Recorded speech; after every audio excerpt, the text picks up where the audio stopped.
On the original Star Trek, Captain James T. Kirk and the crew of the Starship Enterprise were given a mission to boldly go where no man has gone before. Now for me, there were two big takeaways from that series. The first was, the mission was always about curiosity, and I like that, because that's kind of what we're all about here at Always Wondered. Now, we're not seeking out new life and new civilizations, but we do set out every week to try and solve life's little mysteries one weird question at a time. And the second big takeaway, never ever wear a red shirt. Because if you do, odds are you'll get zapped by a laser or eaten by an alien creature. With that in mind, we promise we'll never ask you to wear red. Of course, you're welcome to if you want, but just know that we warned you, okay? So, if you're ready to explore strange new worlds, namely ours, then you are in the right place. Welcome to the podcast that answers some of the questions you've always wondered about. It's the Always Wondered podcast. Hi, I'm Rick Peterson. Thanks for joining us. Did you ever notice that traffic signs look like a 7th grade geometry class exploded all over the highway? Oh my gosh! A parallelogram landed right on my windshield. So have you always wondered why traffic signs are shaped the way they are? Well, believe it or not, there is a good reason.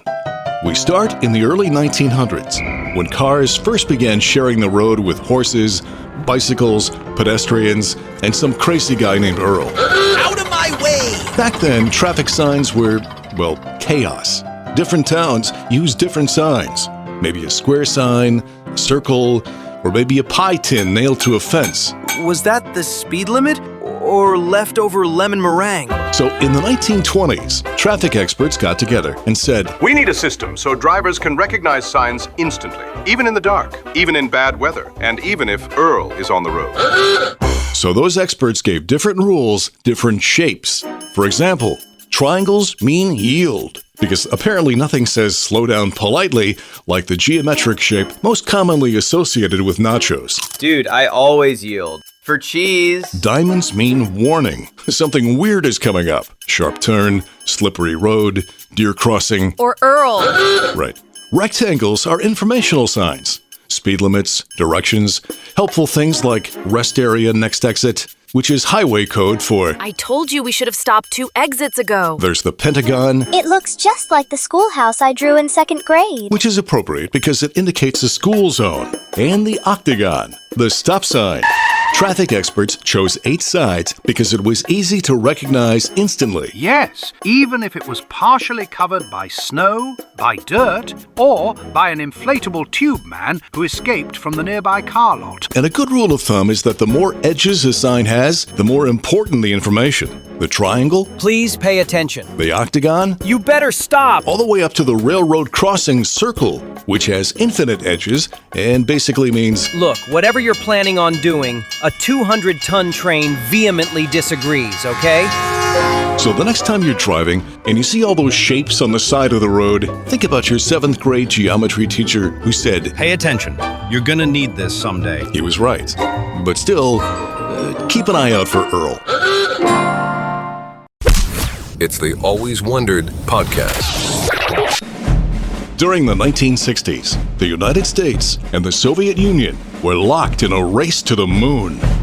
But have you always wondered, were there any other countries involved in this space race? Surprisingly, yes.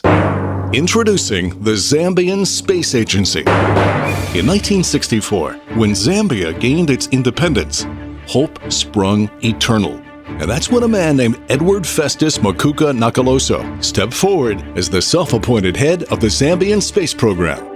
And he had big plans. Zambia will be first to the moon and to Mars. And when would this occur? Maybe before lunch. So while NASA was calculating trajectories with slide rules and Russian cosmonauts were orbiting the Earth, Zambia was conducting its own tests, like the first flight of their booster rocket.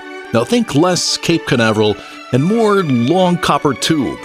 Unfortunately, it landed somewhat short of the moon. We achieved a height of nearly 6 feet. Zambia also had its own corps of astronauts who underwent extensive training, including swinging from ropes. To simulate weightlessness. And it was a momentous day when Godfrey Mwango, the astronaut slated to be first to the moon, tested their simulated space capsule. And by capsule, we mean a 40-gallon oil drum.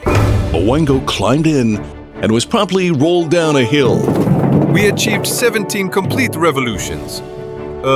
Before hitting a tree. Another of the astronauts was a teenage girl who was selected to lead the first mission to Mars. The plan was to send her with 2 cats. Upon landing, I'll release the cats to see if Mars is habitable. And if not, I'll bring plenty of treats to lure them back inside.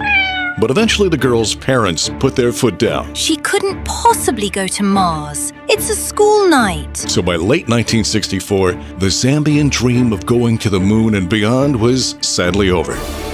Now, was this legit? Or were we simply being trolled before anyone knew what trolling was? Well, to this date, no one really knows for sure. But one thing is certain. If space travel ever requires rolling down a hill in a barrel, Zambia got there first.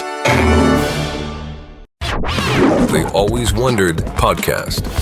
Okay, you get a text from who you thought was the future love of your life, and it reads, We need to talk. or your phone battery is at 1% and the nearest charger is in the next county. No! Or the gate agent at the airport starts by saying, Ladies and gentlemen, we have a slight situation. Yep, things are not looking good. And that's when you know the handwriting is on the wall. So have you always wondered where the phrase, the handwriting is on the wall, comes from? We go back to the year 539 BC. King Belshazzar of Babylon is throwing a party, and not just any party. This is the Babylon version of Coachella. Now, according to the story in the book of Daniel, the king decides it would be fun to drink from sacred goblets stolen from the temple in Jerusalem. But, Your Majesty, won't that anger the heavens? Forget that. Tonight we party like it's 539 BC. And that's when things get weird. Your Majesty? Yes? Is that a floating hand? Yep, a mysterious, disembodied hand appears and starts writing a message on the wall. No warning, no preamble. Good gracious, it's ghost graffiti. The king turns pale, his legs go wobbly, his knees start knocking like a pair of maracas. Eventually, Daniel is summoned to interpret the message for the king. And the translation basically says, Yeah, so, you flunked the divine vibe check. Your kingdom is toast. And basically, your subscription to life has expired. And sure enough, that very night, Belshazzar gets offed, and the kingdom is taken over by the Persians.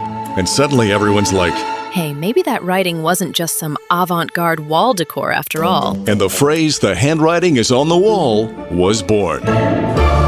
So the next time your boss says, Hey, can you step in my office for a moment? Oh, and bring your key card with you. you should probably brace yourself for the worst. Oh, and keep checking the wall. They Always Wondered podcast. Well, that puts another episode of Always Wondered in the books. A reminder that new episodes drop every Friday, and check out some of our weird little videos on TikTok, Instagram, YouTube, and Facebook. And if you haven't subscribed yet, we thought about sending out a team of highly trained carrier pigeons to your window each week with updates, but pigeons can get a bit messy, so it's probably much easier just to hit the subscribe button. All right, as always, we leave you with one to ponder. Have you always wondered, why do we say tuna fish sandwich? Isn't that kind of like saying chicken bird sandwich? We'll have to look into that one. Until next time, stay curious and keep wondering. I'm Rick Peterson. Thanks for listening. The Always Wondered podcast. If you like what you hear, please subscribe, leave a 5-star rating, and a review. Listen on Apple Podcasts, Spotify, or wherever you get your podcasts. Feel free to offer suggestions for future topics or simply reach out to alwayswonderedpodcast@gmail.com.